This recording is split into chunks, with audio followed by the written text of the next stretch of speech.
Bapak, Ibu, saudara-saudari sekalian yang terkasih, pada bulan Agustus kita telah bersama-sama merefleksikan spiritualitas pembebasan, di mana kita menempatkan diri sebagai orang yang membebaskan. Maka pada bulan ini kita semua diajak untuk menempatkan diri pada orang yang menderita. Untuk itu, tema rekoleksi kita pada bulan September ini berjudul Spiritualitas Penderitaan.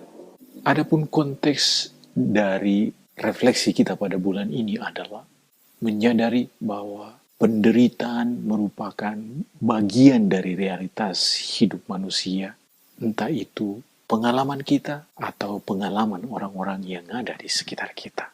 Dan rahmat yang kita minta dalam rekoleksi kita pada kali ini adalah kita memohon agar Roh Kudus yang dikirimkan oleh Allah Bapa dan Allah Putra menguatkan kita di tengah-tengah penderitaan agar kita boleh ambil bagian dalam penderitaan Yesus yang masuk dalam penderitaan manusia dan bersama-sama membawa manusia merasakan sukacita dan kegembiraan karena boleh ambil bagian dalam penderitaan sesama, penderitaan dunia. Adapun dua buku yang saya ambil sebagai sumber untuk refleksi kita pada bulan ini adalah buku yang ditulis oleh Scott yang berjudul Understanding Christian Mission, Participation in Suffering and Glory, dan buku yang kedua yang ditulis oleh Sproul yang berjudul Surprise by Suffering. Mari kita masuk pada tema yang pertama, realitas penderitaan sebagai objek. Pada bagian ini, saya akan mengantar kita untuk melihat beberapa definisi tentang penderitaan, lalu kita akan melihat bagaimana penderitaan itu ada dan digunakan dalam realitas kehidupan, dan yang ketiga kita akan melihat beberapa pandangan dan sikap dalam menghadapi penderitaan, dan yang terakhir beberapa pertanyaan refleksi untuk kita. Dalam hidup sehari-hari, kata sakit dan penderitaan merupakan dua buah kata yang senantiasa dipakai bergantian.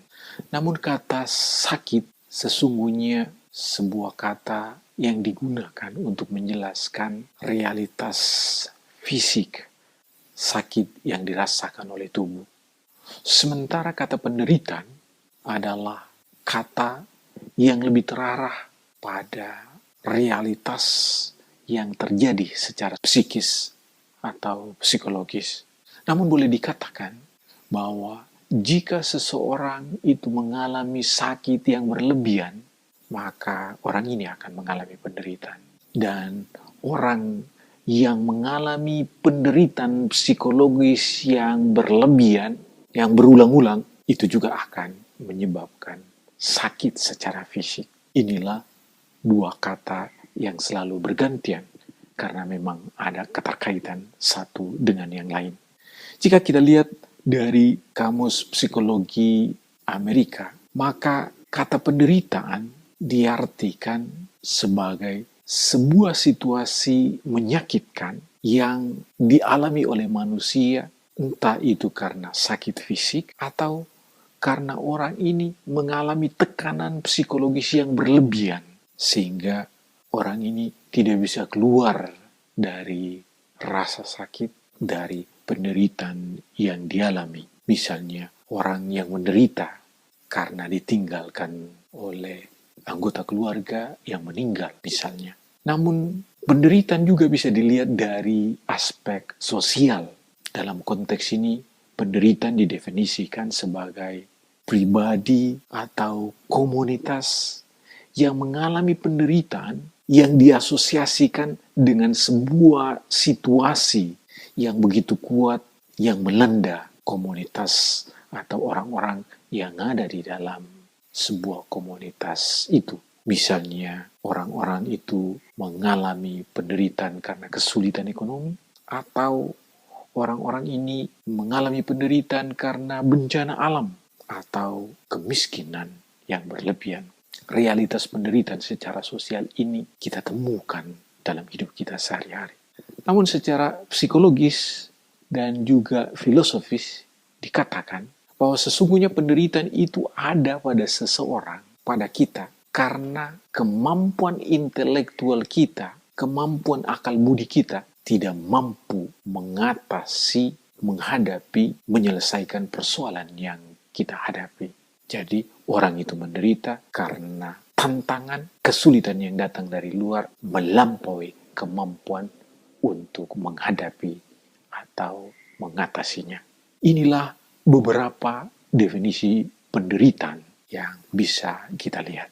Mari kita masuk ke poin yang kedua, penderitaan yang digunakan dalam kehidupan sehari-hari atau dalam hidup sosial. Yang pertama dalam hukum. Biasanya penderitaan digunakan dalam bidang hukum sebagai bentuk siksaan atau hukuman kepada orang-orang yang melanggar sebuah norma. Jadi ketika seorang muda yang terlibat dalam obat terlarang, maka orang ini melanggar hukum. Dan sebagai hukuman, dia dimasukkan dalam penjara. Dan dalam penjara ini orang mengalami penderitaan. Yang kedua, penderitaan juga digunakan dalam politik. Misalnya saat ini banyak orang menderita karena peperangan atau konflik kepentingan antara satu negara dengan negara yang lain. Penderitaan ini diakibatkan karena gila kekuasaan, boleh kita katakan, sehingga orang-orang yang tidak bersalah atau masyarakat biasa menjadi korban, mengalami penderitaan. Atau secara idealis kita boleh katakan banyak orang berpolitik dengan menggunakan penderitaan sebagai objek. Visi-visi politik terkait dengan kemiskinan dan penderitaan diangkat menjadi tema-tema yang bisa dijual dalam perpolitikan. Dalam bidang seni, tanpa kita sadari, kita menyukai, menyenangi film-film horor, di mana kita dihadapkan, ditampilkan pada orang-orang yang menderita, orang-orang yang menjadi korban dalam film-film ini. Tetapi di sini kita bisa melihat bagaimana penderitaan itu dijadikan sarana atau objek untuk kesenangan. Dan yang keempat, dalam relasi personal, kadang-kala penderitaan juga digunakan dalam keluarga misalnya, untuk mendisiplinkan anak, misalnya ayah dan ibu menerapkan aturan di mana mereka harus mengikuti. Tetapi jika mereka tidak mengikuti, maka anak-anak ini akan dihukum, disiksa, dan di sana mereka akan mengalami entah itu sakit fisik atau penderitaan psikologis. Tetapi penderitaan juga bisa digunakan untuk memperkembangkan pribadi. Misalnya seorang Katolik yang baik yang mengambil waktu untuk berpuasa dan berpantang. Ia ingin masuk dalam penderitaan ini supaya dia boleh berkembang dalam nilai-nilai tertentu yang ia inginkan. Dan yang terakhir, penderitaan juga digunakan, dipakai dalam agama-agama dengan tujuan untuk memperkembangkan spiritualitas dari para penganutnya. Itulah bagian yang kedua, beberapa penderitaan yang kita temukan di dalam kehidupan sehari-hari yang digunakan sebagai objek dalam berelasi, dalam perkembangan diri, dan dalam menindas orang yang lain. Mari kita masuk ke poin yang ketiga, beberapa pandangan dan sikap terhadap penderitaan. Yang pertama, dari segi kesehatan. Kita semua tahu bahwa dari segi kesehatan, para dokter, para ilmuwan mencoba sebisa mungkin untuk mengeliminasi penderitaan orang-orang sakit. Tetapi kalau kita boleh jujur, semakin berkembangnya pengetahuan, ditemukan hal-hal baru untuk menangani orang-orang yang sakit dan orang-orang yang menderita, penderitaan masih saja tetap ada. Anda barangkali pernah mengkonsumsi painkiller, tetapi painkiller hanya berfungsi beberapa menit, beberapa jam. Tetapi setelah itu Anda akan menderita lagi. Painkiller tidak pernah menghilangkan penderitaan. Dalam ilmu kesehatan dan teknologi, kedua hal ini bekerja sama dengan hebat untuk menghilangkan penderitaan. Tapi kalau kita lihat lebih dalam, semakin tingginya teknologi, penderitaan masih saja tetap ada. Inilah realitas penderitaan yang coba ditanggapi dari medikal dan teknologi, tetapi penderitaan tetap saja ada di sana. Yang kedua, dari segi atau perspektif agama-agama. Secara umum, agama-agama menolak penderitaan. Agama-agama selalu menawarkan sebuah dunia yang baru, seolah-olah menawarkan sebuah dunia tanpa penderitaan yang mengkontradiksikan dengan dunia kita saat ini yang penuh dengan penderitaan. Marilah kita coba melihat lebih jauh agama-agama dan pandangannya dalam menghadapi penderitaan, termasuk agama kita Kristiani. Barangkali perspektif, pandangan-pandangan yang kita anut sampai saat ini. Yang pertama dari Taoisme. Taoisme mengajarkan bahwa penderitaan merupakan bagian dari kehidupan. Ketika Anda lahir, Anda masuk dalam penderitaan. Tetapi ketika Anda mengakhiri kehidupan, Anda juga masuk dalam penderitaan. Sehingga dikatakan dalam Taoisme, penderitaan merupakan bagian dari hidup. Karena itu penderitaan tidak bisa dilihat sebagai sebuah hukuman. Sebaliknya, penderitaan dilihat sebagai bagian yang membantu perkembangan hidup beriman bagi orang-orang penganut Taoisme. Dalam perspektif agama Buddha, kita semua tahu bahwa si Buddha utama menegaskan bahwa hidup adalah penderitaan. Dan orang menderita karena di dalam dirinya ada keinginan. Begitu banyak keinginan dalam dirimu, semakin besar juga penderitaan Anda. Karena keinginan-keinginan itu tidak terpenuhi. Itulah sebabnya Sang Buddha mengajak supaya para pengikutnya melepaskan diri dari keinginan-keinginannya. Melepaskan diri dari ketergantungan-ketergantungan pada hal duniawi. Itulah yang ada dalam agama Buddha. Sementara dalam agama Hindu kita tahu bahwa agama Hindu menganut paham karma. Jadi ketika seorang itu menderita, maka orang itu menderita karena perbuatannya sebelumnya. Atau juga karena perbuatan orang-orang yang ada di sekitarnya. Sehingga membuat orang ini menderita.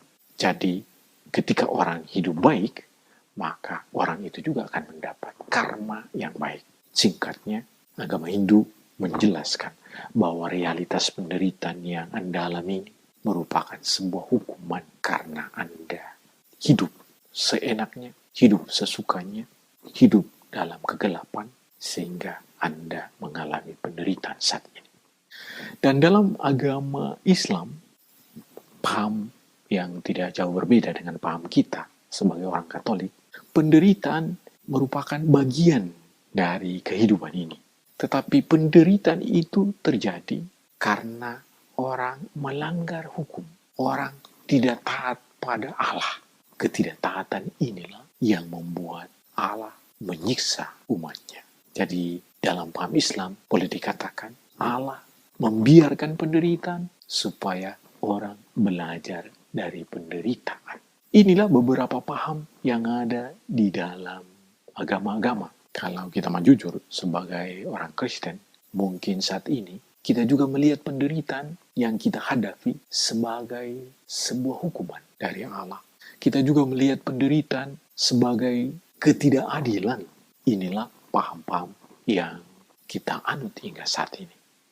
Tetapi apakah itu sesungguhnya ada dalam Kristenitas? Marilah kita ambil waktu untuk merenungkan realitas penderitaan yang saat ini kita alami, realitas penderitaan yang kita lihat di sekitar kita, agar kita masuk lebih mendalam pada sisi kedua untuk melihat penderitaan ini. Karena itu saya mengajak kita sekalian, marilah kita ambil waktu untuk merenungkan, merefleksikan 3 pertanyaan ini. Apa sikap saya, apa sikap Anda ketika berhadapan dengan orang yang menderita, bukan karena kesalahannya? Pertanyaan yang kedua, sebagai seorang Kristen, apa pandanganmu terkait dengan penderitaan yang saat ini sedang Anda alami? Kesulitan-kesulitan atau sakit yang saat ini sedang Anda alami. Dan yang ketiga, barangkali Anda adalah seorang religius, seorang biarawan, biarawati yang menjalankan tugas sebagai seorang misionaris. Ketika Anda masuk dan melayani orang-orang yang menderita, dan dari hari ke hari Anda menghadapi penderitaan itu, pernahkah Anda mempertanyakan kapan penderitaan ini akan berakhir? Selamat berefleksi.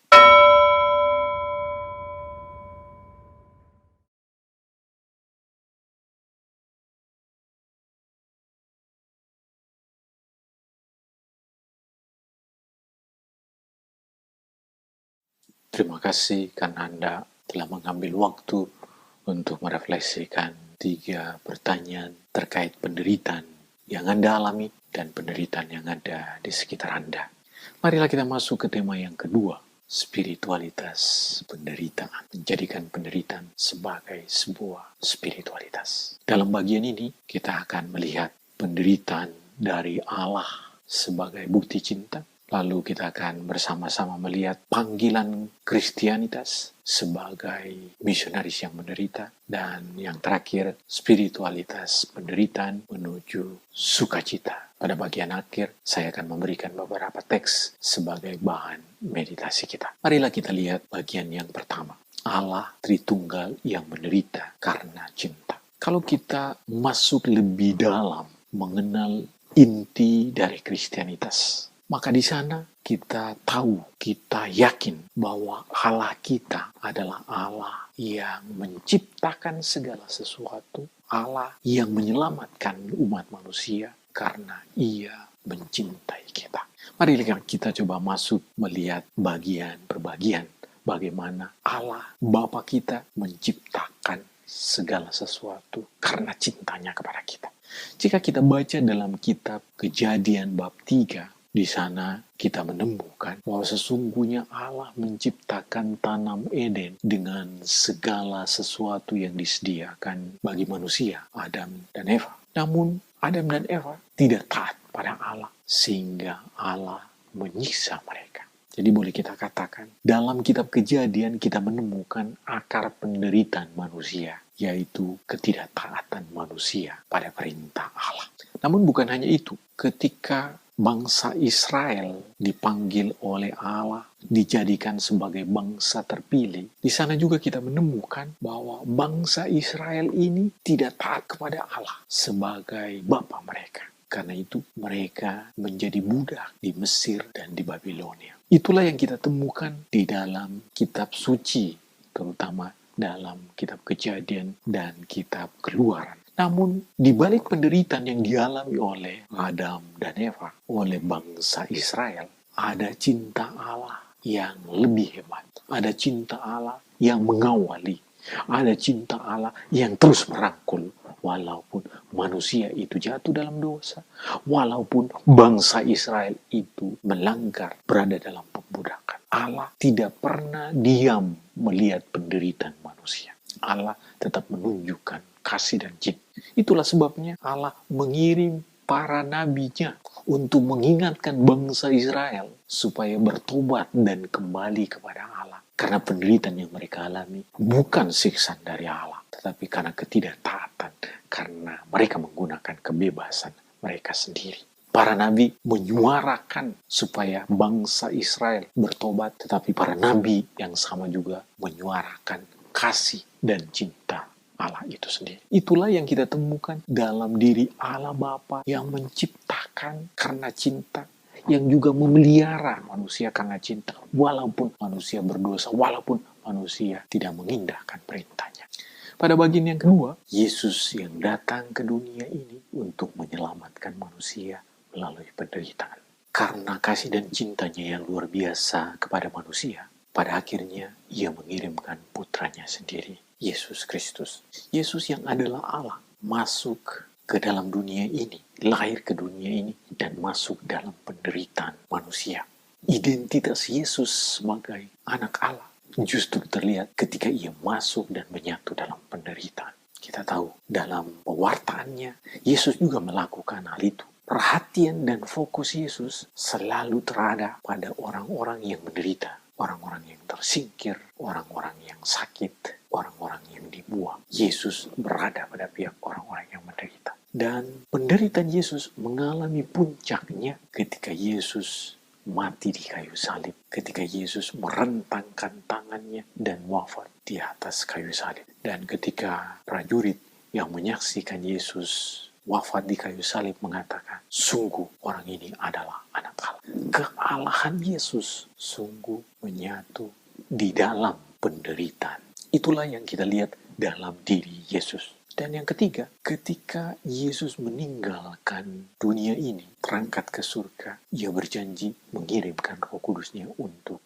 menemani murid-murid. Inilah yang dialami oleh para rasul dan murid-murid Yesus setelah Yesus diangkat ke surga. Kita tahu bahwa setelah Yesus diangkat ke surga, para rasul merasa sendiri. Mereka takut dengan berbagai ancaman yang datang dari luar. Mereka mengunci pintu dan berada di dalam ruangan berdoa. Dan ketika Roh Kudus datang, Roh Kudus membakar hati mereka dan mendorong serta menyemangati mereka untuk keluar dan mewartakan Yesus yang bangkit. Itulah Roh Kudus yang membakar, yang menyemangati para murid. Tetapi tidak hanya itu, kelompok pertama Kristen yang ada pada waktu itu, mereka disiksa, mereka dianiaya karena imannya kepada Yesus. Tetapi orang-orang Kristen pertama yang ada dalam komunitas yang mendengarkan, yang beriman pada Yesus karena pewartaan para rasul, pewartaan para murid, termasuk Santo Paulus, orang-orang ini tetap teguh dalam imannya walaupun mereka menderita. Penderitaan menjadi identitas, menjadi tanda bahwa mereka adalah murid Kristus. Itulah yang kita lihat, bagaimana Allah Tritunggal masuk dalam penderitaan. Allah yang menciptakan, tetapi Allah juga yang merangkul manusia yang menderita. Allah Putra yang datang dan masuk ke dalam dunia ini, masuk dalam penderitaan manusia. Dan Allah Roh Kudus yang tetap memberikan semangat, menyemangati kelompok Kristianitas yang pertama dalam mengalami dan menghayati iman mereka kepada Kristus, sehingga mereka bertahan menghadapi cobaan dan penderitaan. Mari kita masuk ke poin yang kedua, panggilan Kristen sebagai misionaris yang menderita. Kita tahu dalam Injil Matius bab 10 ayat 39, Yesus menegaskan kepada para pendengarnya, barang siapa tidak memikul salibnya dan mengikuti aku, ia tidak layak menjadi murid. Yesus hanya mau menegaskan kepada kita sebagai orang Kristen yang mengikuti dia, bahwa mengikuti Yesus, menjadi orang Kristen adalah menjadi orang yang terbuka, yang siap merangkul salib penderitaan. Kalau salib menjadi identitas Yesus dalam menyelamatkan, maka salib juga menjadi simbol keselamatan bagi kita. Itulah misi yang ditinggalkan oleh Yesus bagi kita semua untuk melanjutkan apa yang sudah dimulai oleh Yesus, yakni masuk dalam penderitaan orang dan membawa orang yang ada dalam penderitaan untuk mengalami sukacita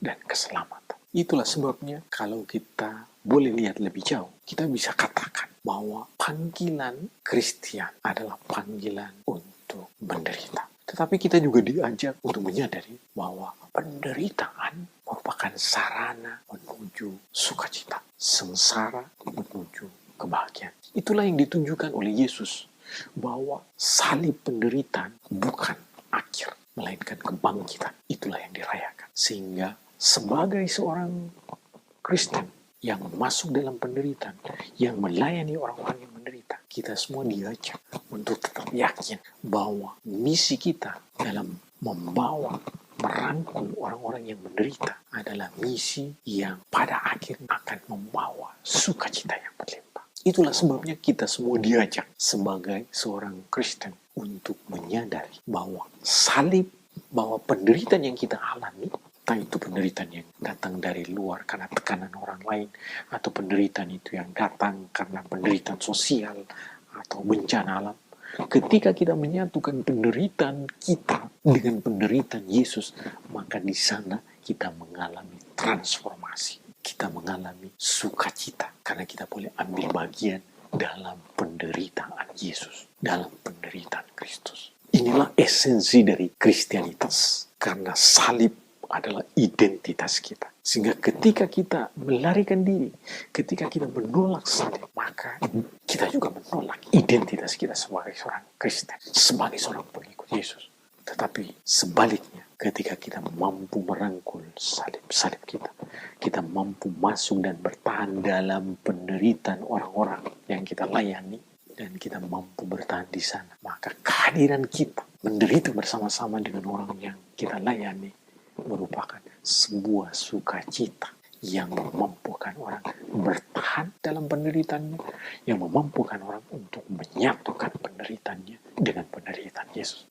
Itulah misi kita sebagai orang Kristen. Karena itu saudara-saudariku yang terkasih, sebagai kesimpulan saya boleh katakan bahwa sebagai orang Katolik, kita diajak untuk menghayati penderitaan kita, menghayati penderitaan orang lain sebagai sarana untuk mengembangkan iman, untuk mengembangkan identitas kita sebagai murid Kristus. Karena itu saya mau menegaskan lagi, ingat bahwa sebagai seorang Kristen, tugas perutusan kita bukan membagikan pengetahuan, bukan kebijaksanaan karena kehebatan kita dalam bernarasi, berkhotbah, tetapi justru kehebatan kita sebagai misionaris masuk dan menyatu dengan penderitaan orang-orang yang kita alami, yang kita layani. Karena semakin kita masuk dalam penderitaan orang, semakin kita membawa orang untuk menyadari identitas mereka sebagai orang Kristiani. Karena De Vos, seorang misionaris yang terkenal, mengatakan bahwa sebagai seorang misionaris, tugas kita bukan sebagai orang yang membuka lahan misi yang baru, tetapi sebagai misionaris kita dipanggil untuk menderita. Bukan tempat misi yang baru, tetapi keberanian kita untuk merangkul penderitaan. Dan untuk tetap bertahan dalam penderitaan, De Vos mengusulkan beberapa elemen yang perlu kita pertahankan. Elemen yang pertama adalah keheningan atau kontemplasi. Karena dengan keheningan kita menyatu dengan Yesus yang menderita. Kita menyatu dengan Allah yang mengasihi. Kita menyatu dengan Roh Kudus yang akan menggerakkan kita. Kita juga diajak untuk lebih mendalami kitab suci. Dalam bulan ini adalah bulan kitab suci. Kita diajak untuk masuk, merenungkan, mengkontemplasikan kitab suci. Karena inilah buku yang mengajak kita untuk mengidentifikasi, menyatu dengan Yesus yang ada di sana. Dan yang ketiga, komunitas. Kita tidak bisa melakukan tugas perutusan masuk dalam penderitaan orang tanpa kekuatan komunitas. Bersama dengan orang lain, kita mampu melakukan lebih. Dan yang keempat, keberanian untuk senantiasa bertobat. Karena ketika kita merasa bahwa kita sudah mampu, kita merasa bahwa kita sudah bisa, maka kita mengandalkan diri, bukan mengandalkan Allah. Karena itu kesadaran bahwa kita orang berdosa, kita perlu menyucikan, membersihkan diri melalui sakramen, terutama sakramen pengampunan dosa. Di sana kita disegarkan kembali. Tetapi ingat, aksi nyata kita turun dan menyatu dengan orang-orang yang menderita justru menjadi semangat utama dalam membantu kita untuk melanjutkan misi perutusan penderitaan ini. Dan yang terakhir adalah memberikan diri secara fokus dengan penuh cinta kasih. Sama seperti Allah yang menciptakan dunia ini karena kasih-Nya yang begitu hebat kepada kita. Karena Allah mengirim putranya Yesus Kristus yang begitu mengasihi kita sehingga Ia merelakan dirinya wafat di kayu salib untuk kita dan mengirimkan Roh Kudus-Nya untuk menemani kita dalam tugas pewarta. Kita juga boleh percaya bahwa cinta yang sama dari Allah Tritunggal ini akan meresapi diri kita sehingga misi penderitaan bisa kita lakukan dengan penuh cinta. Saudara-saudari sekalian yang terkasih, saya mengajak Anda untuk mengambil waktu bermeditasi dengan beberapa teks yang akan saya tawarkan. Semoga meditasi-meditasi Anda memberikan keteguhan, kekuatan, dan terutama sukacita dari dalam. Ketika Anda berada dalam penderitaan, ketika Anda merangkul penderitaan orang lain. Anda bisa bermeditasi dari Injil Yohanes bab 1:1-14, di mana Allah menjadi manusia. Anda juga bisa mengambil dari Markus bab 16:33-39, di mana Yesus menderita di kayu salib dengan pengakuan prajurit bahwa Dia adalah sungguh anak Allah. Atau Anda juga bisa mengambil dari surat Rasul Santo Paulus kepada komunitas di Roma bab 5 ayat 1-11, di mana kita boleh berbagi sukacita, kegembiraan karena bersama-sama menderita dengan Yesus. Anda juga bisa menemukan teks-teks yang lain yang bisa membantumu untuk merenungkan penderitaan, menyatukan penderitaanmu dengan Yesus, dan boleh mentransformasikan penderitaan orang-orang yang Anda layani, yang ada di sekitar Anda. Selamat bermeditasi dan sampai jumpa pada rekoleksi kita bulan depan.